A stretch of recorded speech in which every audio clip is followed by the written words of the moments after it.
let's touch the basis of the real one. So the first guy in the row is Bernoulli distribution. The Bernoulli distribution is modeling yes/no thing, or 0 or 1, or coin tossing basically. So you toss a coin and you want to get probability of head or probability of tail. So here comes an example. So well, think of a coin tossing, and let us assume you have a strange coin. So it has best probability. So probability of head is well, something like 26. I don't know. Probability tail is something like, so it is not fair. Well, let's imagine you have such coin and we want to find out the right value of this probability. Well, in order to address this kind of a problem in terms of math or stat, where we want some right form of representation first.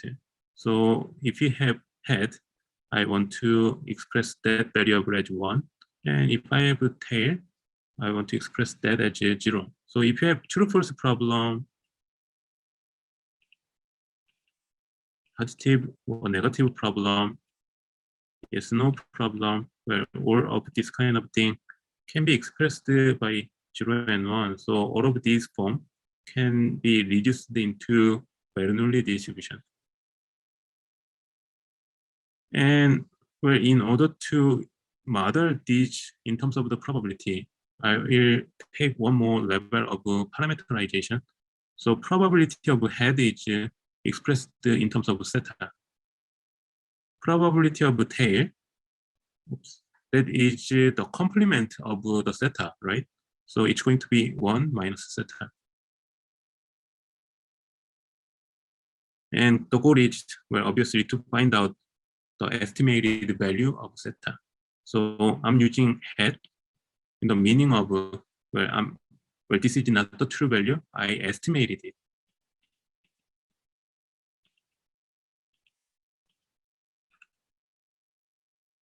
Well, this is red as head. So this is theta head. So here is the derivation sort of. So well, from now on, my Bernoulli distribution is expressed like this. So I'm modeling the likelihood given the parameter theta, and the actual probability can be calculated in terms of theta to the data sample multiplied by 1 minus theta to the 1 minus data sample. So this simple formula is representing a single coin tossing.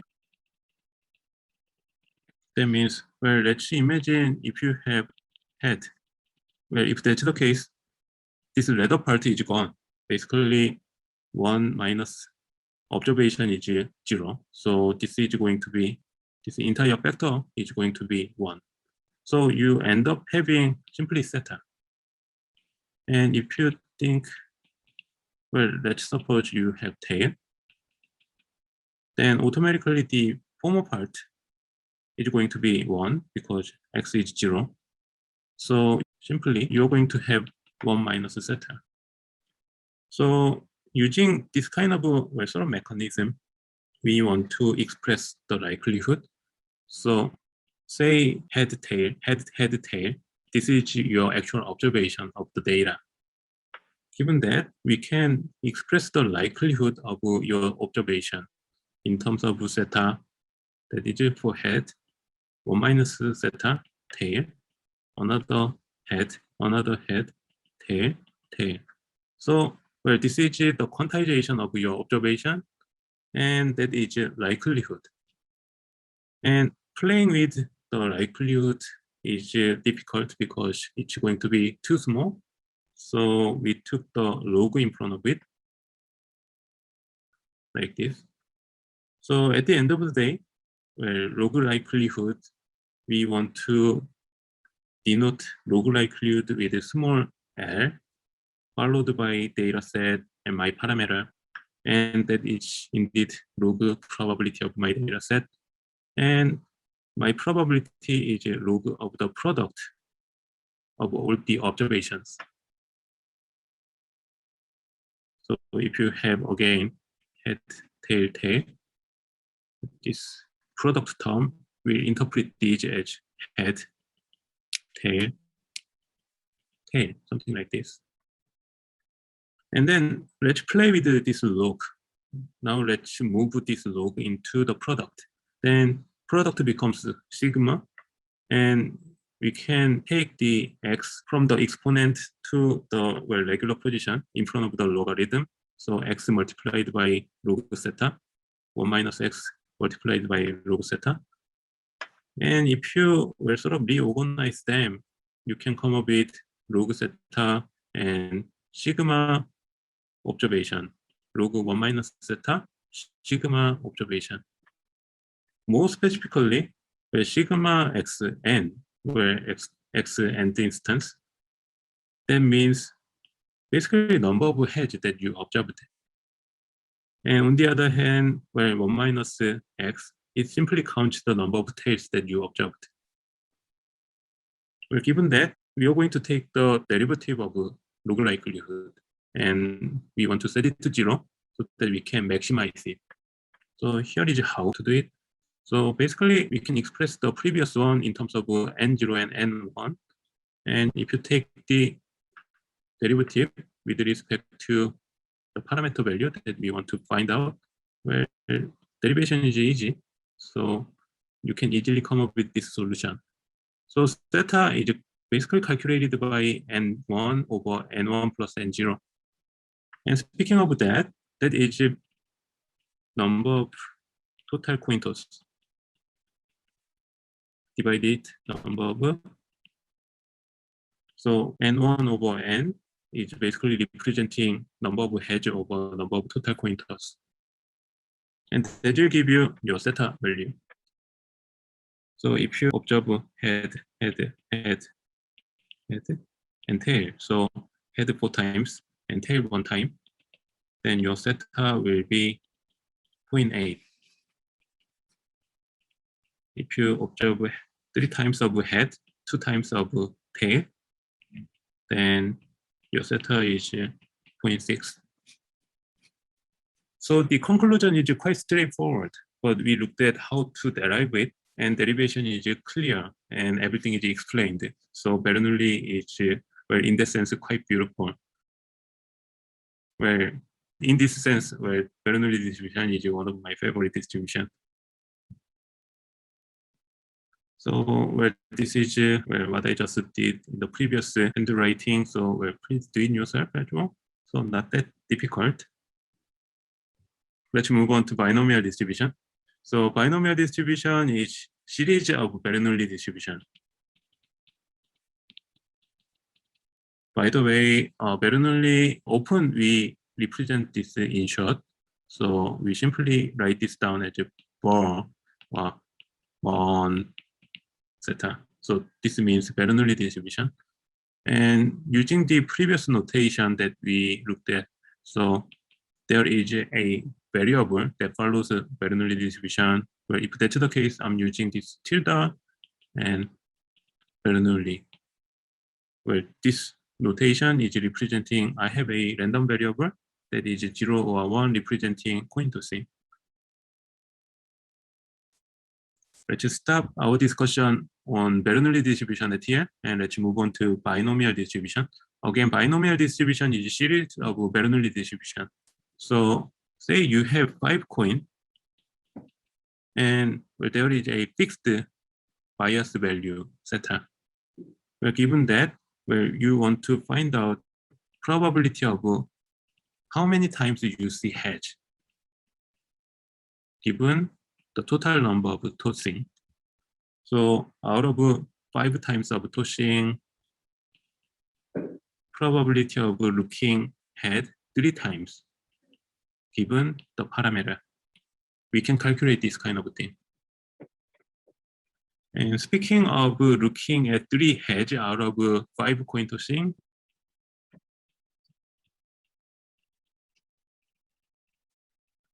well, if you want to quantize this kind of thing, we have notation of a combination.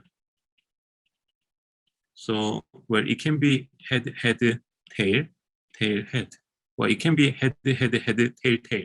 Or it can be tail, tail, head, head, head. So all kind of combinations are possible. In order to calculate such a probability, we use combination followed by, well, some similar form that we have seen in the Bernoulli distribution. But well, in the Bernoulli distribution, we looked at single snapshot of every coin tossing. Here we look at the entire event record. So on the exponent part, we count the number of heads and number of tails.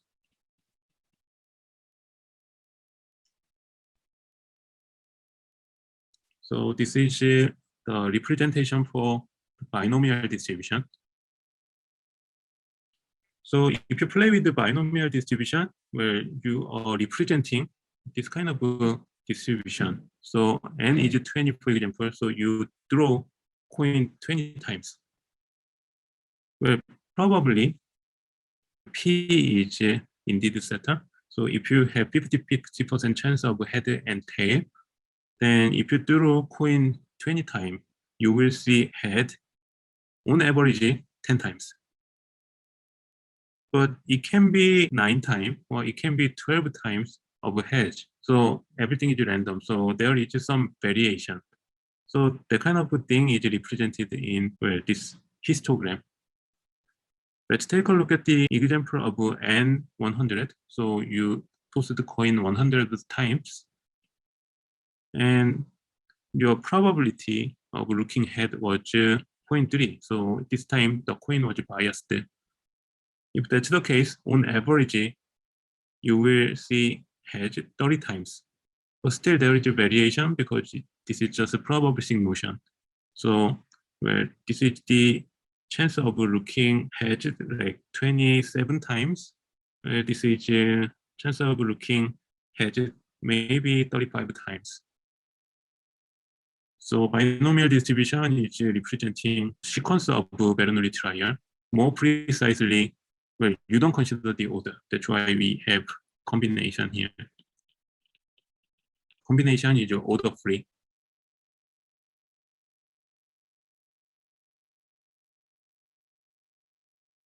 Well, same approach is taken here. So in the previous Bernoulli case, we formulated the probability and we formulated the likelihood of the entire data set using product.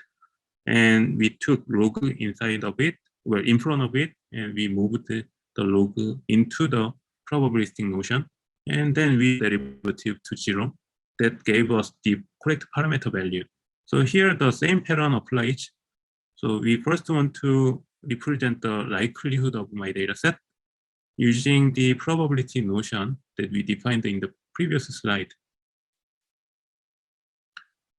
And if you tried n times, and out of them, you looked at the heads n 1 times, where the combination term becomes like collection of factorials, and followed by theta n1, 1 minus theta n0. And now take the log likelihood. You simply put log in front of your probability estimation, likelihood estimation. And eventually you will end up with, well, this kind of expansion. So, well, this side is a constant in terms of theta. So after taking the derivative, well, this guy will be gone. You only concern these two. And eventually, if you solve the equation, well, you will get, well, theta is equivalent to n1 over n1 plus n0. And this is number of heads and number of total coin toss. So basically, estimator at the end of the day became the same as Bernoulli. So now, if you have record of observation from coin tossing, you can get the probability out of the observation to estimate this theta value. So if you have a biased coin, I'm not sure that kind of thing is existing, but well, you can calculate that. Also, well, there are lots of yes/no question in our life. So in order to model such yes/no question thing, well, you can easily use this kind of approach using Bernoulli, using binomial, to quantize your observation and get the parameter to represent it. Now let's move on to multinomial distribution. So multinomial distribution is series of discrete but non-binary observation. So here comes an example. So think of rolling dice and times. So first trial you got 3, next one you got 5, next one you got 1, next one 2, next one 2, and so on. So you want to sort of probabilistically model this kind of a sequence. In this case, we can use a multinomial. So outcome count of occurrence k possible outcomes over n trials. For example, if you observe this sequence from your dice rolling, we can try to draw a chart like this. So n1 means number of ones, n2 number of 2, n3, n5, and so on to n6. So simply you count the number of ones from your sequence. Something like this. This is the outcome from our observation.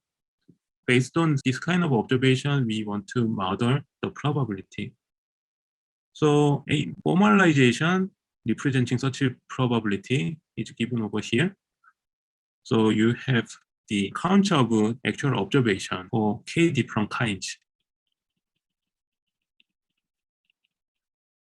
There is one notational trick though. So when I represent set of parameter, so in this case, my parameter indeed consists of multiple components.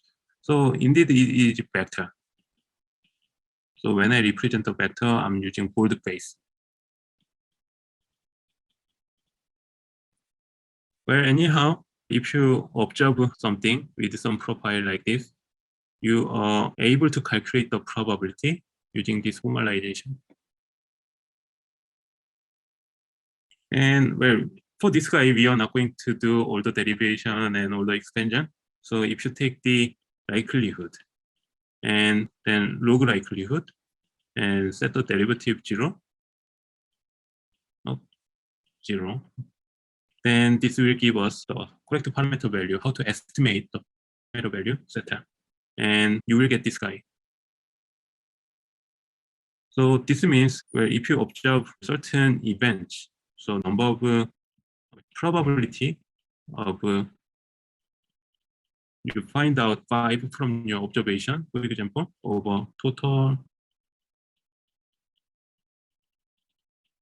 well, you want to calculate the probability of looking 5 out of well, number of total dice rolling. The parameter can be simply quantized by nk over n. So that is a multinomial distribution. So today we talked about 3 different distribution models. One is Bernoulli, the other is binomial, and the last one is multinomial. So Bernoulli is modeling a single event. So you want to model a single trial of a binary event, then you use Bernoulli distribution. If you have a series of 0 and 1 event, then you use binomial. And if you have a series of 0 to k or 1 to k event, then you use multinomial.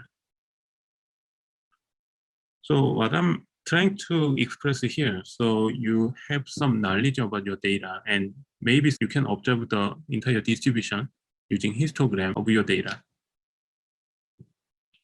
You initially have a data, and by simply looking at the data distribution, you can sort of make the assumption, well, since my observation is all 0 or 1, maybe I can model my data using Bernoulli or multinomial in some case.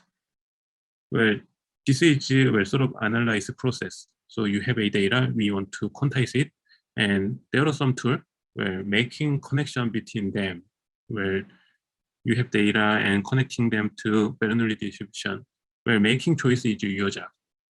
That's your role to make a decision to properly analyze the data. So I was trying to explain what is density estimation, and well, in order to estimate the parameter in density estimation, we take the maximum of the log likelihood. And log likelihood is using log. that is basically monotonically increasing, but still the point where the maximum or minimum is drawn is not changing. So product becomes summation even using computers, where it is much easier to handle. So the big story was where there are data, and we are sort of assuming there is a template, and this template has a parameter, and we want to find out. And the way we find this out is maximum likelihood estimation. There is a method other than maximum likelihood estimation, and one such example is Bayesian parameter estimation. Well, in our course, we don't want to go much of Bayesian parameter estimation, but well, let's quickly share what this idea means.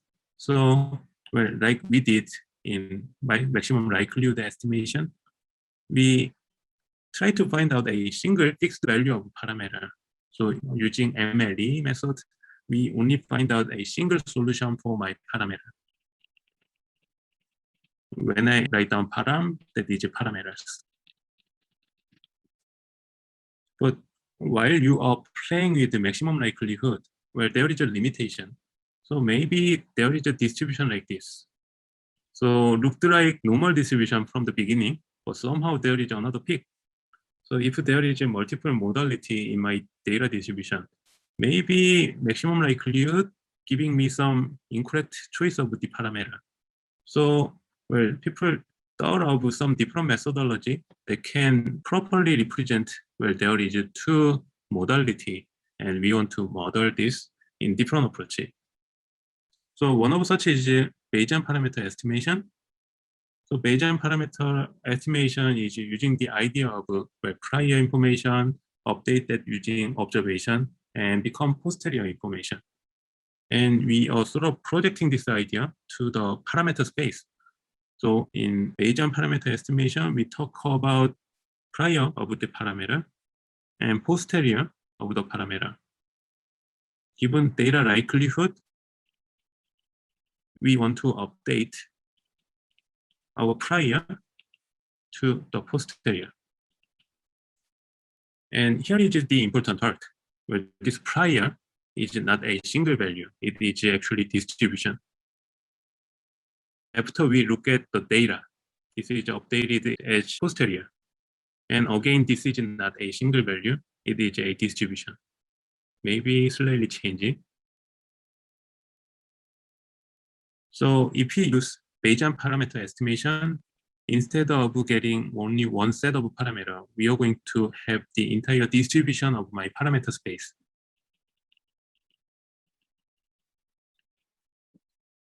So this is the idea of Bayesian parameter estimation. And here is a pictorial description of what we just spoke. So we're using MLE, there is no concept of prior information.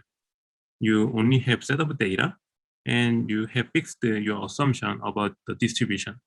Well, given that, well, we do maximum likelihood estimation, and that will give me a choice of the parameter value, but that is only one solution, one answer. If you use Bayesian parameter estimation though, well, you are starting with the prior about your parameter. So this is your assumption. And again, same ingredients are coming. So you have data and you have fixed, well, sort of assumption about your data model. And at the end of the day, your parameter distribution is updated.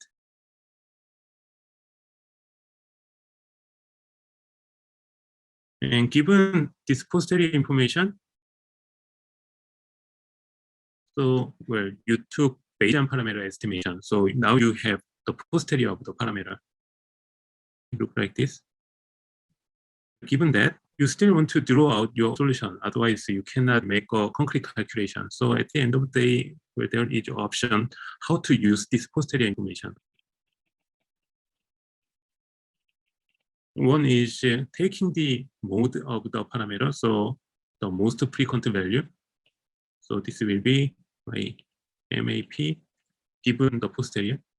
The other one is taking the expectation. So given this distribution, I actually need another diagram. And well, maybe if you consider the probability of zeta, you can calculate the expectation of zeta. And that is going to be my eventual parameter. So that is the mean of the posterior. So there is a world that is involving Bayesian approach. And also MLE is not everything. So other than MLE, we also use another way to estimate the parameter value for your model. So that's the main lesson that we want to take away.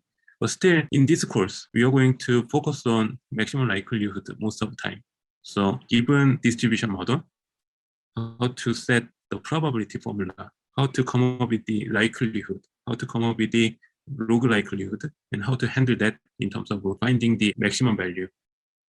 Well, that kind of thing is the gist of the day.